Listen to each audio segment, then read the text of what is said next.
Hey, what's going on YouTube? Domino Paris 21 here, and I'm actually here with another talk video for you guys. Now, to get this out of the way, I know I'm not showing my face on camera this time around. Excuse me. My lips are actually really chapped up right now, and I don't want to distract you guys with my chappy lips, so I thought, why not just let Urza Scarlet distract you guys for a little bit. So, yeah, I actually like this angle. I don't know. Let me know if you actually like this angle. I can actually start doing my talk videos like this. But yeah, the quote of this topic is, I play what I want. Is that okay? Now, basically, the whole idea of this topic is about players who put down other players for playing certain decks in Vanguard. Now, I'd say there's two sides to this, two perspectives to this. It's either one, someone who plays a meta deck who immediately, talks trash about someone else's deck because they don't see it as competitive, or maybe because it's not as good as their deck. So maybe if they're paired up with them in a tournament, they immediately count them out to win. They immediately count them out, and they think that they're gonna just get an auto win out of it. But there's players out there who will, blatantly talk trash about someone's deck and immediately put it down because it's not, in their eyes, a competitive deck. So you have the meta player's perspective. Excuse me, guys. Just had some juice. But then the other perspective is you have, the rogue players, guys who don't like to bandwagon the top tier decks or popular decks. They choose to play a more underrated deck, such as maybe like Dark Irregulars or something. Dark Irregulars, I think, is an amazing deck, but it's not number one on people's list for competitiveness, but that doesn't really matter. But you have rogue players who strive to play underrated decks that are under the radar, not top tier. So they're the ones who will maybe talk down at someone's success with the deck, such as Overlord the End, and say things like, "Oh, that deck takes no skill to play. You only won because you're playing this deck. You should be playing a rogue style deck so that your win's more impressive. I'm not impressed by your win. La la la." So they essentially will put down a person because they're playing a popular top tier deck, and just take away and just downplay their positive success with the deck. So I seen a lot of this in both perspectives. Such as in some of my tournament reports I do for Majesty Lord Blaster, Overlord the End. I noticed a few comments that are saying some pretty negative things towards the deck. I don't really take them to heart, but it's just saying stuff like, people are like you, players like you are the reason why the End is getting limited, or like, you shouldn't be playing this deck. Your win's not as impressive. And I even see some other harsh comments on other people's tournament reports on these decks. Now, here's one thing. Here's one thing I have to say. The number one reason, in my eyes, that players are converting over to Cardfight Vanguard away from other games such as Magic the Gathering and Yu-Gi-Oh! Is they don't have to deal with that kind of community. Now, I do still play Yu-Gi-Oh! I don't really play as much anymore. Cardfight Vanguard is my number one game. But in that community, it's all about meta or bust. It's about just playing the most broken tier, the top tier decks, or if not, you're gonna have a tough time winning. Now, there's some underrated decks that emerge, but the whole mentality of that community is just to whore on the top tier decks. Simple as that. If you're in a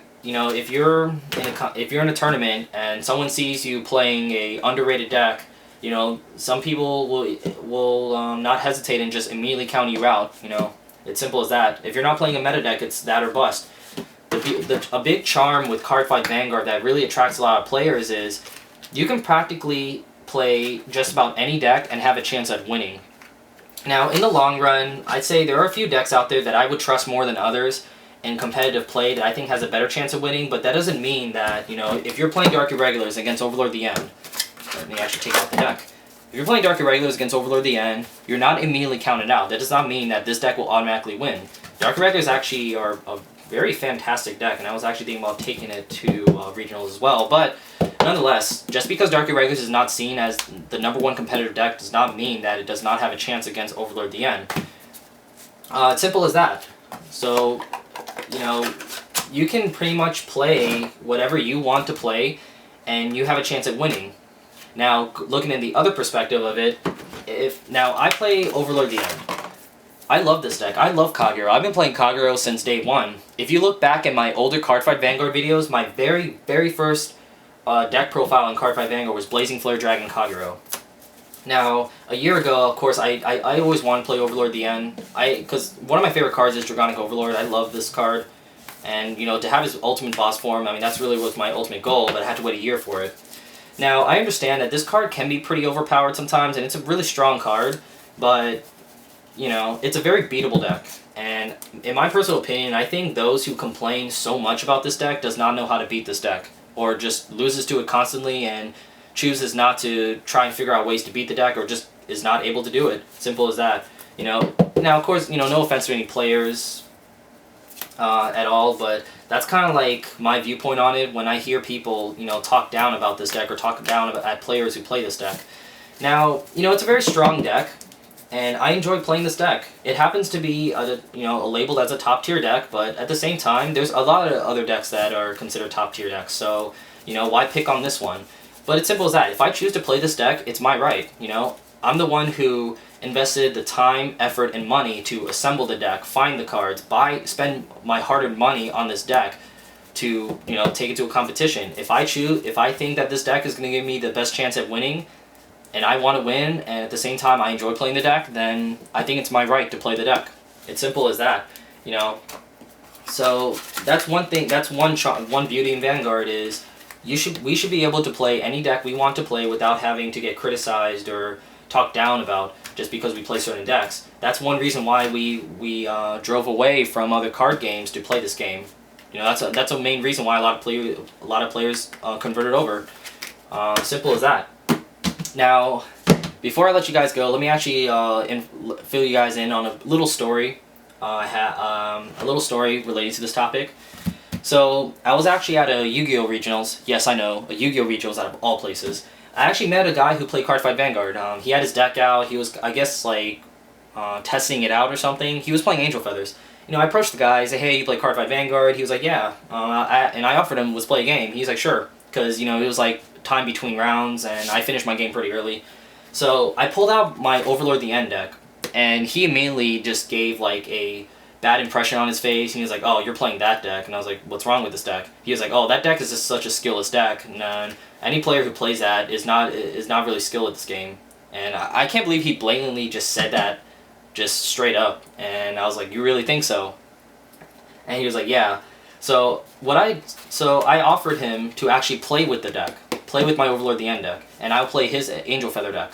Now, I'm not too affiliated with Angel Feathers. I never actually had too much experience, but I've seen my friends play it a lot, and I played it a few games, so I kind of just worked off that. But I let him play with my deck. And as we were playing, you know, I talked with him more about it, and I was like, well, why do you hate the deck so much? Why do you despise it? He was like, oh, all the deck does is Persona Blast, is go for a Persona Blast, and the card's overpowered anyway. Like I lose that card, I lose this card a lot. And I'm just like, how can you lose to it when you're playing Angel Feathers? You know, haven't you tried, like, increasing your defenses to stop the card, things like that? He's like, no, it doesn't matter. No matter what you do, you can't stop this card. I lose this deck all the time. I hate this deck. The deck, no skill to play, la la la, you know. You know, it's kind of funny, like, this guy I just met is just saying all these things about it, and, you know, you know, he was kind of gearing some of his insults towards the players that played as well. But when he was actually playing the deck, I noticed he made a lot of misplays, and he was just doing a lot of things that a lot of inexperienced Overlord the End players was doing, such as, you know, concentrating on doing the Persona Blast without trying to maybe prioritizing your field first, using Counter Blast for other uses instead. So that's all he did, and we ended up playing a 2 out of 3 match, and I 2-0'd him using his Angel Feather deck. Simple as that. I mean, he saw me that I was actually searching for perfect guards out of my damage zones, but even then, he still went for the Persona Blast, knowing, I don't even know if he knew, if he was paying attention. And I talked to him about it, well, how difficult do you think this deck is? And he was like, well, that's all you do is the Persona Blast. And at that point, I just sat down and talked with him about a few misplays he did, and I talked about the situations where he could have played out of it better. After a little bit, I think I changed his opinion a little bit, and he was like, okay, well, there's a little bit more to it than I thought, but it's still a skillless deck. And I was like, okay, whatever. But but it's just like statements like that where I just can't stand. You know, he clearly and didn't have any experience playing with the deck, but already he just immediately wants to say all these bad things about it, about the deck and the players who play it. Now, like I said before, if you get destroyed by this deck a lot, you probably don't know how to play against it. It's simple as that. You know, I'm very blunt about it, but and it's not to be rude or anything, but that's just how I see it. So, rather than just hate the deck, figure out how to beat it. Figure out the ins and outs of it, or experience it yourself and understand it better. Simple as that. So I think if more players take the time to do that, there'll be less. This community will be a lot better for everyone. So yeah, there you have it, guys. That's just my little talk video for you guys. Definitely leave a comment down below. Let me know about your experiences about this, what you feel about this topic, and definitely give a thumbs up to this video. It's always appreciated. And be sure to subscribe to my channel. And like I said, whenever you deal with this kind of criticism from other players, just give them the same response that I always do. I play what I want. Is that okay? Simple as that. Well, other than that, guys, thank you guys for watching, and I'll see you guys next time.